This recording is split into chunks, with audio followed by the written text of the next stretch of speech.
ഒന്ന് നമ്മൾ ഗൗരവത്തിൽ ചോദിക്കുകയാണ്, പ്രവചനമൊക്കെ നിന്നുപോയോ എന്ന് ചോദിച്ചാൽ അവരോട് പ്രവചനമൊന്നും നിന്ന് പോയിട്ടില്ല കേട്ടോ, അത് വേദപുസ്തകത്തിൽ ഉള്ള കാര്യമല്ലേ, ഇന്നും പ്രവചനമുണ്ട്. പിന്നെ ഈ ചുറ്റും നടക്കുന്നു അതൊക്കെ വ്യാജമാണെന്ന്.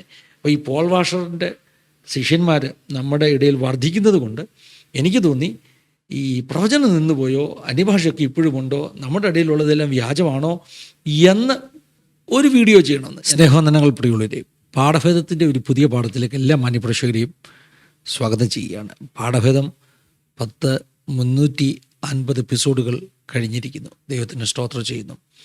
നിങ്ങൾക്കറിയാമല്ലോ, ചുറ്റും കാണുന്ന കാഴ്ചകളെ, വാർത്തകളെ ഒക്കെ വേദപുസ്തകത്തിൻ്റെ അടിസ്ഥാനത്തിൽ വിശകലനം ചെയ്യുന്നൊരു പ്രോഗ്രാമാണ് പാഠഭേദം.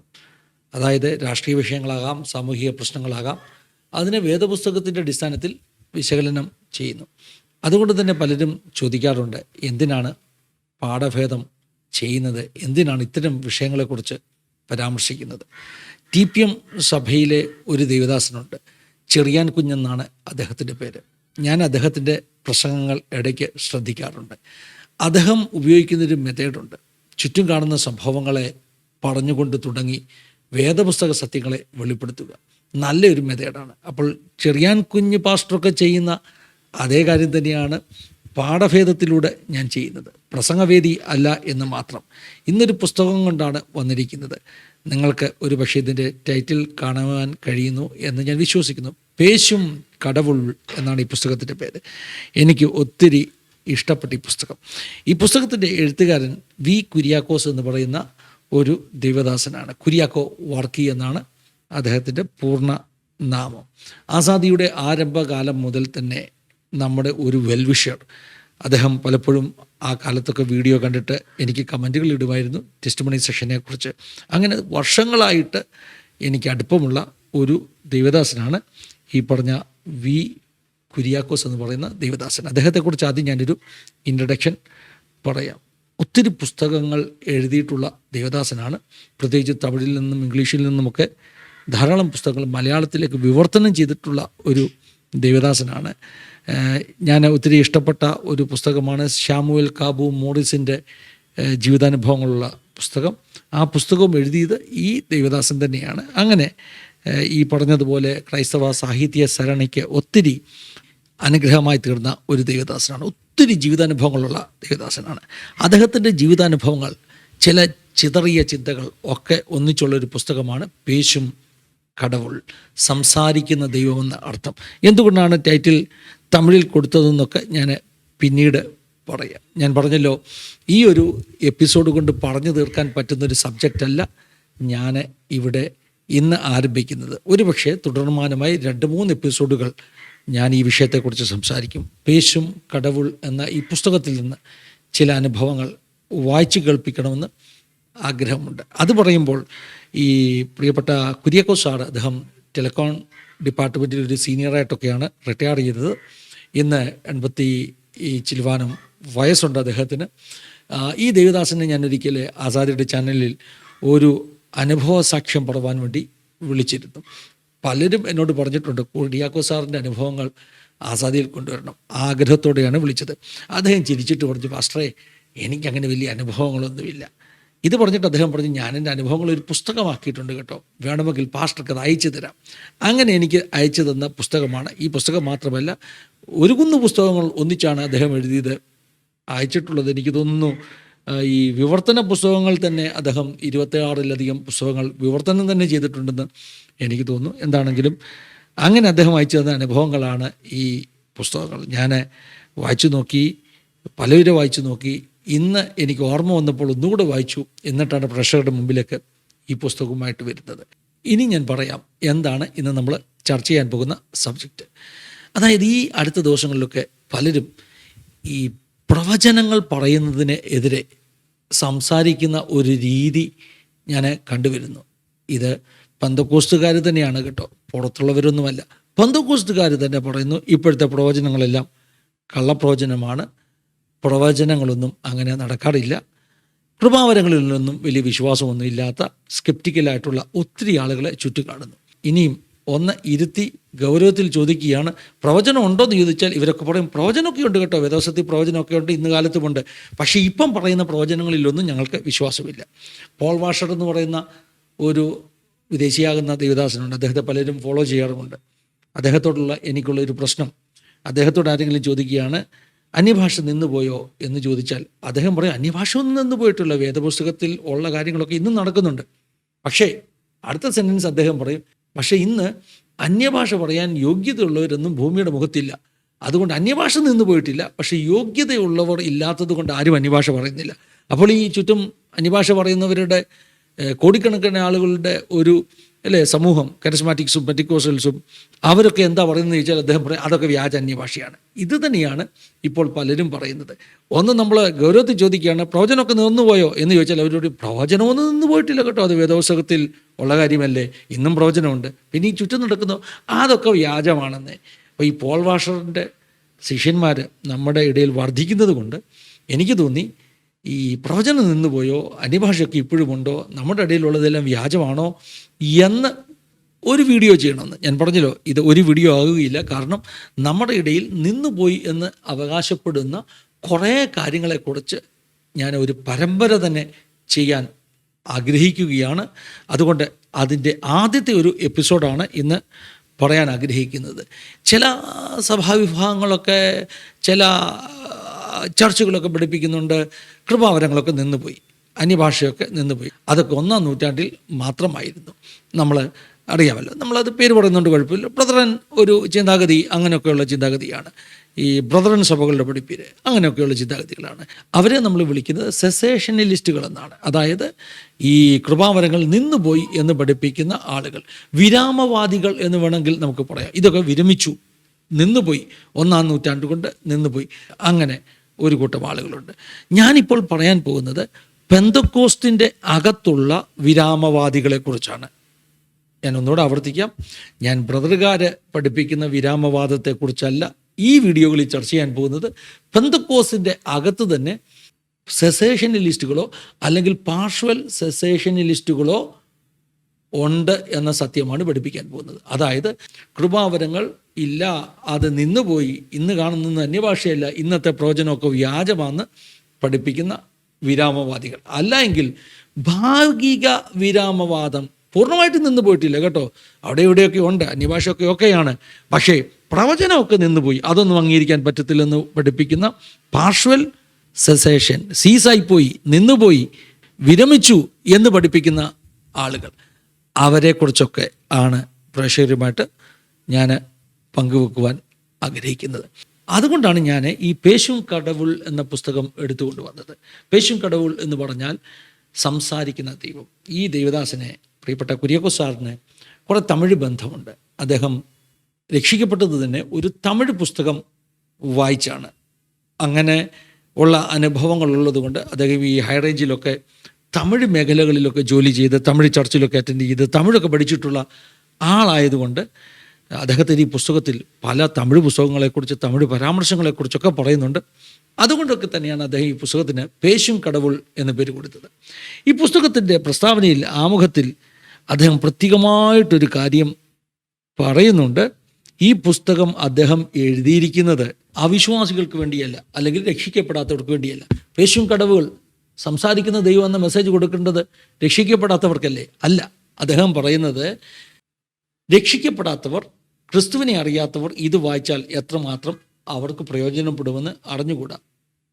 അപ്പോൾ അദ്ദേഹത്തിൻ്റെ പുസ്തക രചനയുടെ ലക്ഷ്യം രക്ഷിക്കപ്പെടാത്തവരെയല്ല, പിന്നെ ആർക്കു വേണ്ടിയാണ്? ഈ ചെറു ഗ്രന്ഥം അതിവേഗം എഴുതി തീർക്കുവാൻ ഞാൻ ആഗ്രഹിച്ചു തുടങ്ങുകയാണ്. പ്രധാനമായും മാനസാന്തരപ്പെട്ട് രക്ഷാനിർണയം പ്രാപിച്ച് വിശുദ്ധ ജീവിതം നയിച്ച് യേശു കർത്താവിൻ്റെ 2-ാം വരവിന് വേണ്ടി ആവലോടെ കാത്തിരിക്കുന്നവർക്ക് പ്രത്യാശ വർദ്ധിപ്പിക്കുവാനും ഒരുങ്ങുവാനും വേണ്ടിയാണ് ഇത് എഴുതുന്നത്.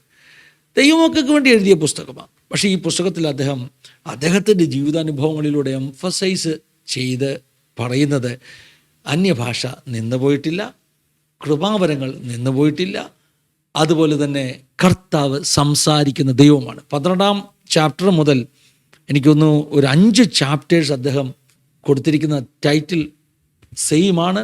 സംസാരിക്കുന്ന ദൈവം, സംസാരിക്കുന്ന ദൈവം, പേശും കടവുൾ. ഞാൻ എൻ്റെ ആസാദിയുടെ പ്രേക്ഷകരോട് പറയട്ടെ, ഞാൻ പ്രസംഗിക്കുന്ന യേശു ഒരു ഊമ വിഗ്രഹം അല്ല, സംസാരിക്കുന്ന ദൈവമാണ്. ആ ദൈവം ഇന്നും സംസാരിക്കുന്നു. എങ്ങനെയൊക്കെ സംസാരിക്കും? അവൻ വചനത്തിലൂടെ സംസാരിക്കും. നമ്മുടെ കയ്യിലുള്ള ബൈബിൾ അല്ലേ, ബൈബിളാണ് ഏറ്റവും അധികം ദൈവമക്കളോട് ദൈവം സംസാരിക്കാൻ ഉപയോഗിക്കുന്നത്. സ്വപ്നങ്ങളിലൂടെ സംസാരിക്കും, പ്രവാചകന്മാരിലൂടെ സംസാരിക്കും, പ്രസംഗങ്ങളിലൂടെ സംസാരിക്കും. വിവിധ തരത്തിൽ സംസാരിക്കുന്ന ദൈവം, പേശും കടവുൾ. അദ്ദേഹം തൻ്റെ കണ്ണുകൊണ്ട് ഹൈറേഞ്ചിൽ ഈ തോട്ടം തൊഴിലാളികളുടെ ഇടയിലുള്ള ഒരു സഭയിൽ കണ്ട ഒരു കാഴ്ച വിവരിക്കുന്നുണ്ട്. അതായത് കാനഡയിൽ നിന്ന് വന്ന ഒരു ഇംഗ്ലീഷുകാരി, മദാമ എന്ന് വിളിക്കത്തില്ലേ, ആ മദാമയോട് ഒരു തോട്ടം തൊഴിലാളി സ്ത്രീ, തമിഴിൽ സംസാരിച്ചു കൊണ്ടിരുന്ന സ്ത്രീ, തമിഴ് മാത്രം അറിയാവുന്ന സ്ത്രീ, ഇംഗ്ലീഷ് ഭാഷയിൽ അന്യഭാഷ പറഞ്ഞ് പ്രവചിച്ചു. പ്യുവറായിട്ടുള്ള ഇംഗ്ലീഷ്. ഈ കുര്യാക്കോസാറെ ഇംഗ്ലീഷിൽ നിന്ന് ഒത്തിരി പുസ്തകങ്ങൾ വിവർത്തനം ചെയ്തിട്ടുള്ള ആളാണ്.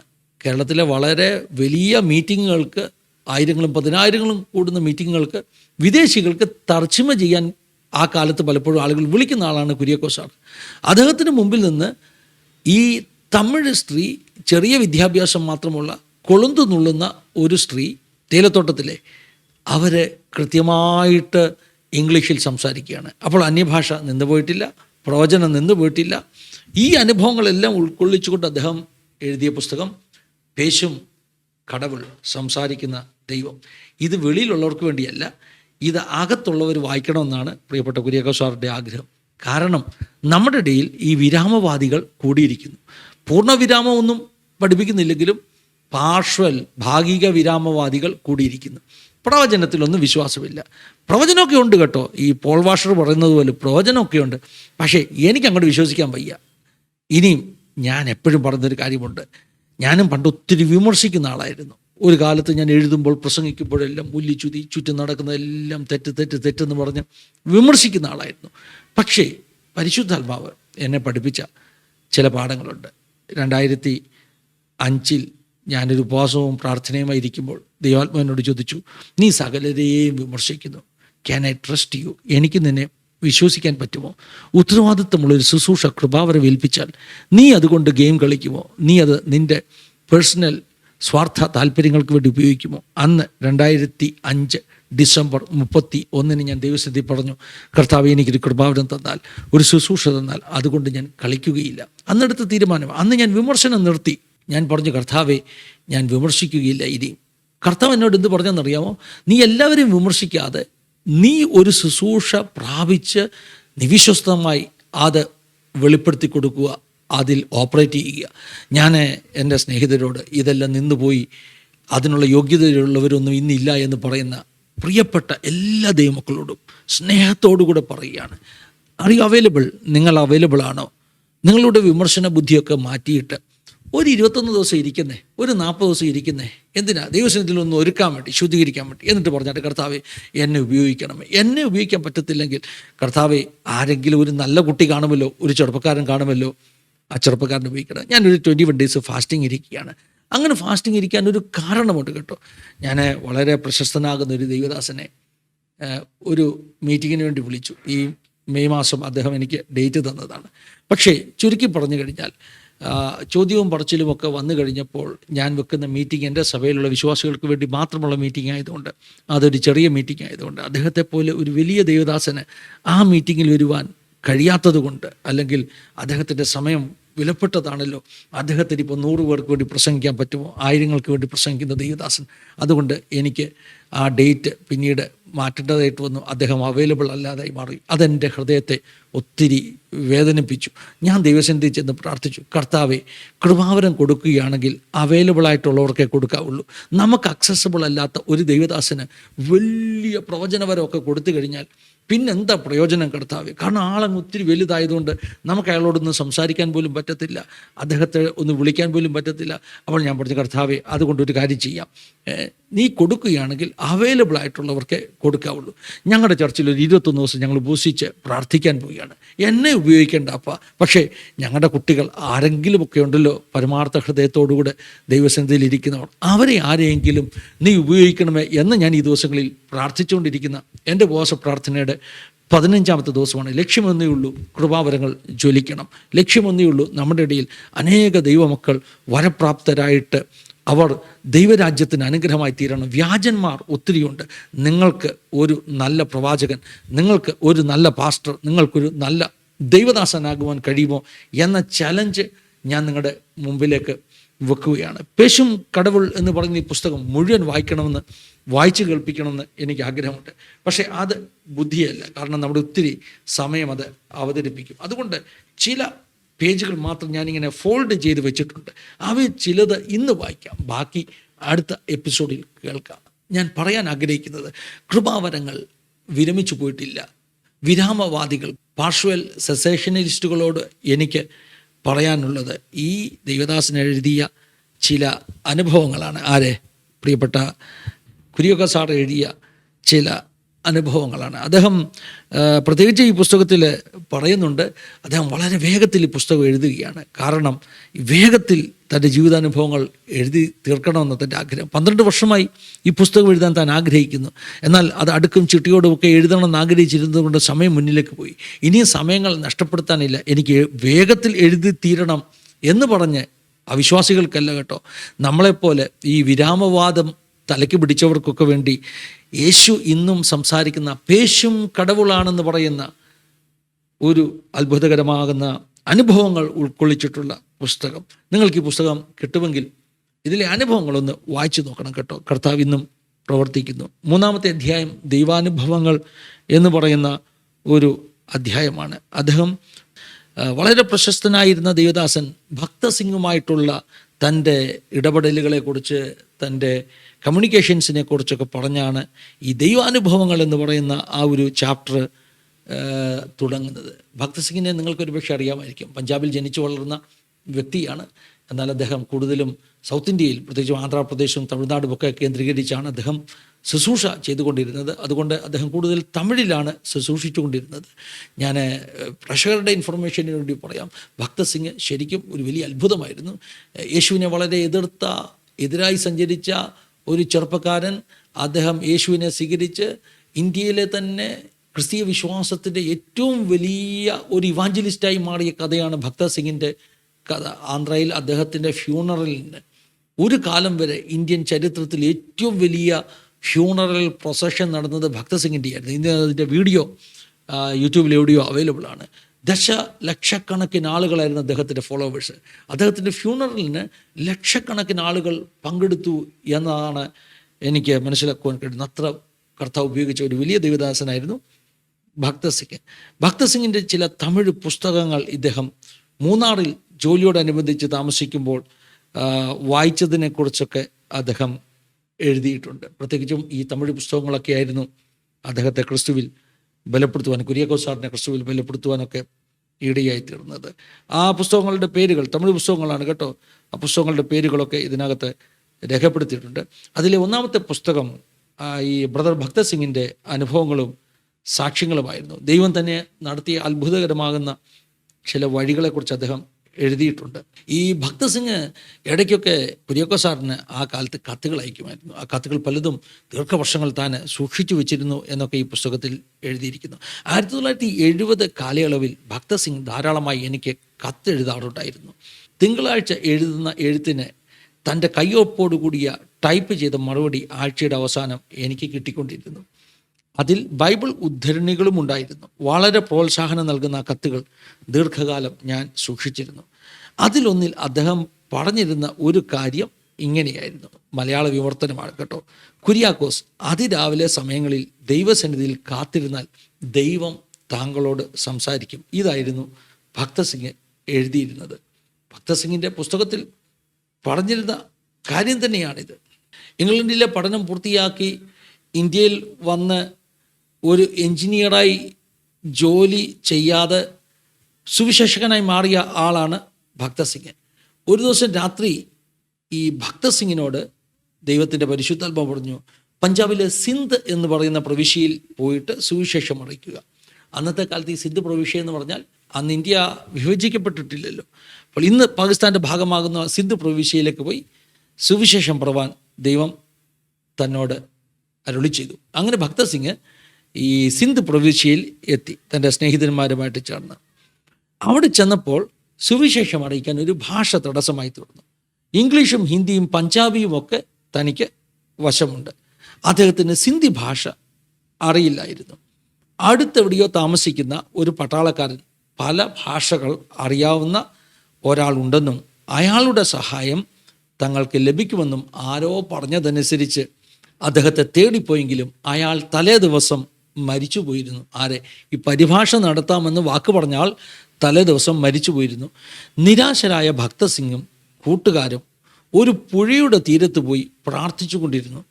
ഏകദേശം 2 മണിക്കൂറോളം പ്രാർത്ഥിച്ചു. അപ്പോൾ നീ പോയി സിന്ധിയിലെ പേശ്, അതായത് നീ പോയി സിന്ധി ഭാഷയിൽ സംസാരിക്കാൻ പരിശുദ്ധാത്മാവ് അദ്ദേഹത്തോട് തമിഴിൽ പറയുകയാണ്. എൻ്റെ ദൈവത്തിന് എല്ലാ ഭാഷയും വശമാണ്. കർത്താവിൻ്റെ ദൃഢമായ ശബ്ദം കേട്ടപ്പോൾ ഭക്തസിംഗിന് മറുപടി പറഞ്ഞു, അതൊക്കെ കർത്തരെ, എനിക്ക് സിന്ധി ഭാഷ പേശ മുടിയില്ലേ, എനിക്ക് സിന്ധി ഭാഷ അറിയത്തില്ല കർത്താവേ എന്നാണ് അർത്ഥം.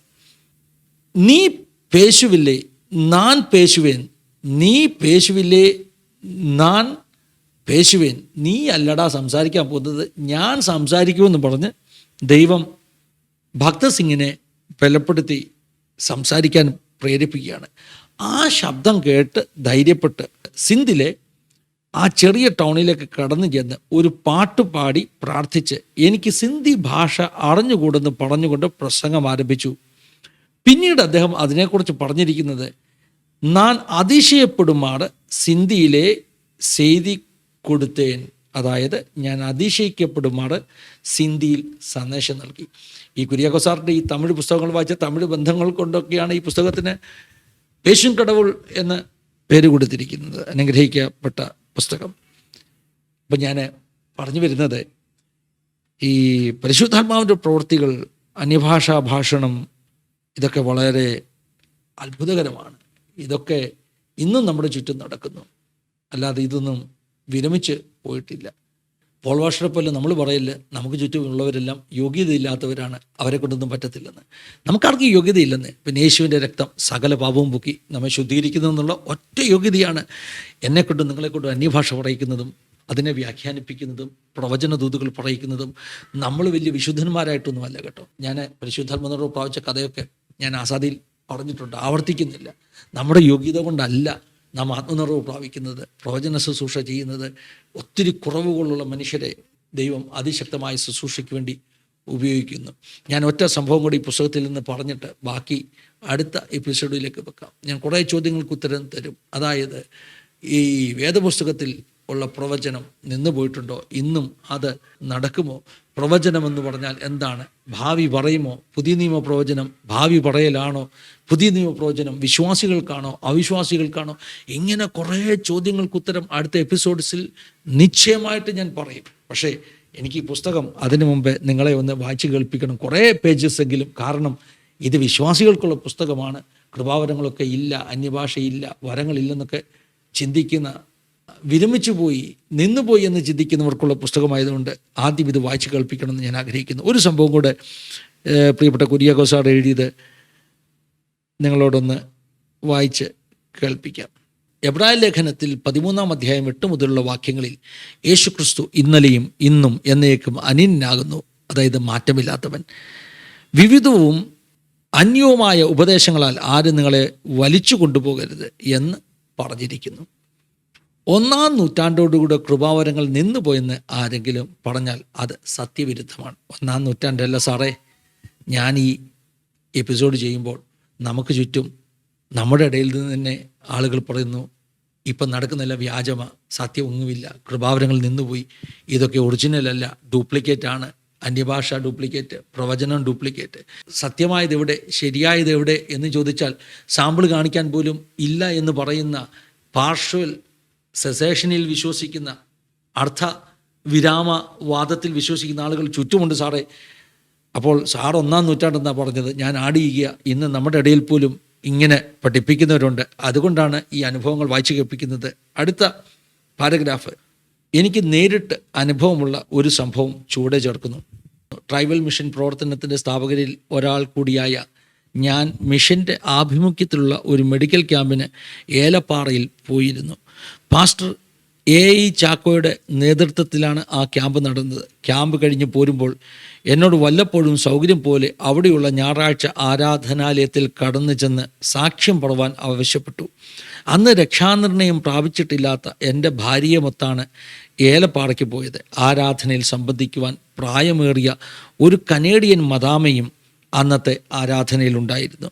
ആ സഹോദരി, അതായത് മദാമയാണ് അവിടെ ഉണ്ടായിരുന്ന അനാഥശാല നടത്തിയിരുന്നത്. പാട്ടുപാടി പ്രാർത്ഥിച്ച് ആരാധന ആരംഭിച്ചു. സങ്കീർത്തനം വായിച്ച് പ്രബോധിപ്പിച്ച ശേഷം സാക്ഷ്യത്തിൻ്റെ സമയം വന്നപ്പോൾ ഒരു തമിഴ് സ്ത്രീ എഴുന്നേറ്റ് തമിഴിൽ ഒരു സാക്ഷ്യം പറഞ്ഞു. തമിഴ് അറിയാവുന്ന എനിക്ക് ആ സാക്ഷ്യം മനസ്സിലായി, ഭാര്യയ്ക്ക് മനസ്സിലായില്ല. സാക്ഷ്യത്തിൻ്റെ അവസാന ഭാഗത്ത് ഞാൻ ഇപ്പോഴത് ഒരു പാടലേ പാടുകയും ഞാൻ ഇപ്പോൾ ഒരു പാട്ട് പാടാം എന്ന് പറഞ്ഞ് മനോഹരമായ ഒരു തമിഴ് പാട്ട് പാടി. സ്വർഗത്തിൽ യേശു അപ്പച്ചനുണ്ടെന്നും അവിടെ സന്തോഷമുണ്ട്, ഉല്ലാസമുണ്ട് എന്നെല്ലാമായിരുന്നു പാട്ടിലുണ്ടായിരുന്നത്. പാട്ട് അവസാനിച്ച ഉടനെ ആ സ്ത്രീ തമിഴ് ഭാഷ വിട്ട് ഇംഗ്ലീഷിൽ പറയുവാൻ ആരംഭിച്ചു.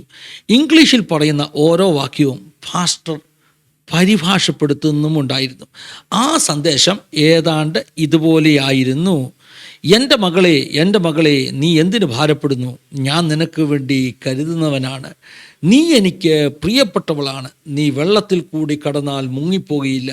നീ തീയിൽ കൂടി കടക്കുമ്പോൾ ഞാൻ നിന്നെ കാത്തു പരിപാലിക്കും. ഞാൻ നിന്നെ നിത്യസ്നേഹം കൊണ്ട് സ്നേഹിച്ചിരിക്കുന്നു. ഞാനാകുന്നു നിൻ്റെ വീണ്ടെടുപ്പുകാരൻ. ഇങ്ങനെ പറഞ്ഞുകൊണ്ട് ആരംഭിച്ച സന്ദേശം സ്ഫുടമായ ഒരു കനേഡിയൻ ഭാഷാ ശൈലിയിൽ ഏകദേശം 5 മിനിറ്റോളം നീണ്ടുനിന്നു. പാസ്റ്റർ അത് പരിഭാഷപ്പെടുത്തിക്കൊണ്ടിരുന്നു. ആ ആരാധനയിൽ സംബന്ധിച്ചു കൊണ്ടിരുന്ന കാനഡക്കാരി മദാമയോടുള്ള ഒരു ദൂതായിരുന്നു അതെന്ന് എനിക്ക് മനസ്സിലായി. ആരാധന കഴിഞ്ഞ് പാസ്റ്ററോട് ചോദിച്ചപ്പോഴാണ് എസ്റ്റേറ്റിൽ കൊളുന്തു നുള്ളുന്ന 3ഓ 4ഓ ക്ലാസ് മാത്രം വിദ്യാഭ്യാസമുള്ള ഒരു സാധാരണക്കാരിയായിരുന്നു ആ സ്ത്രീ എന്ന് ഞാൻ അറിഞ്ഞത്. ഈ സംഭവം എൻ്റെയും ഭാര്യയുടെയും വിശ്വാസം ബലപ്പെടുവാൻ കാരണമായി. അതിനോടൊപ്പം തന്നെ പ്രിയപ്പെട്ട കുര്യാക്കോസാട് പറയുന്നുണ്ട്, അതായത് ഇന്ന് നമ്മുടെ ചുറ്റും കാണുന്ന എല്ലാ അന്യഭാഷയൊന്നും അദ്ദേഹം സത്യമാണെന്ന് വിശ്വസിക്കുന്നില്ല. അല്ല എങ്കിൽ അത് പലപ്പോഴും വ്യാജമാകാൻ സാധ്യതയുമുണ്ട്. അതിൻ്റെ അർത്ഥം യഥാർത്ഥ അന്യഭാഷ ഇല്ല എന്നുള്ളത് അല്ല. ഉണ്ട്, നിശ്ചയമായിട്ടും ഉണ്ട്. നിന്നുപോയിട്ടില്ല. ഡ്യൂപ്ലിക്കേറ്റ് ഉണ്ടെങ്കിൽ ഒറിജിനൽ ഉണ്ടെന്ന് 101% ശരിയാണ്. അതുകൊണ്ട് എനിക്ക് ആസാദിയുടെ പ്രേക്ഷകരോട് ഈ എപ്പിസോഡിൽ പറയാനുള്ളത്, കൃപാവരങ്ങൾ നിന്നു പോയിട്ടില്ല, അന്യഭാഷ നിന്നു പോയിട്ടില്ല. അങ്ങനെയുള്ള വാദങ്ങൾ ആരെങ്കിലും നടത്തുമ്പോൾ ആളുകളുടെ മനസ്സിൽ നിന്ന് ഇത് നിന്നുപോയി, ഇതെല്ലാം വ്യാജമാണ് എന്ന ഒരു പിക്ചർ കൊടുക്കുന്നതിലൂടെ പരിശുദ്ധാത്മാവിൻ്റെ പ്രവർത്തികളെ നമ്മൾ തന്നെ തടയുകയാണ്. അതുകൊണ്ട് ഞാനൊരു ചലഞ്ച് പോലെ എന്നെ കേൾക്കുന്ന പ്രേക്ഷകരോട് പറയുകയാണ്, എല്ലാം വ്യാജമാകട്ടെ. നിങ്ങളുടെ ചുറ്റുമുള്ള അന്യഭാഷ, കൃപാവരങ്ങൾ എല്ലാം വ്യാജമാകട്ടെ. ഒരു വാദത്തിന് വേണ്ടി സമ്മതിക്കാം. പക്ഷേ ഒറിജിനലുണ്ട്. നിങ്ങൾ അവൈലബിൾ ആണോ? ആ ഒറിജിനൽ ദൈവസന്നിധിയിൽ കാത്തിരുന്ന് പ്രാപിച്ച് അതിൻ്റെ വിശ്വസ്തയോട് ശുശ്രൂഷിക്കാൻ നിങ്ങൾ അവൈലബിൾ ആണോ? ഒരു ചലഞ്ച് പോലെ ഇത് ഏറ്റെടുക്കണം. ഞാൻ 21 ദിവസം വേർതിരിച്ച് പ്രാർത്ഥിക്കുന്നത്, ഒത്തിരി വിശ്വസ്ത പ്രവാചകന്മാർ, ഒത്തിരി വിശ്വസ്ത ദൈവമക്കൾ കൃപാവരങ്ങൾ നിറഞ്ഞ് അന്യഭാഷയുടെ ശക്തിയോടുകൂടെ ആരാധിക്കുന്ന, സ്തുതിക്കുന്ന, ശുശ്രൂഷിക്കുന്ന ഒരു കാലഘട്ടം നമ്മുടെ ഇടയിൽ പിന്നെയും കാണണമെന്നുള്ള ആഗ്രഹത്തോടു കൂടിയാണ് ഇപ്പോൾ ഈ എപ്പിസോഡ് ഇവിടെ നിർത്തുകയാണ്. ദൈവം എല്ലാവരെയും സഹായിക്കട്ടെ, അനുഗ്രഹിക്കട്ടെ. God bless you all. Have A wonderful time.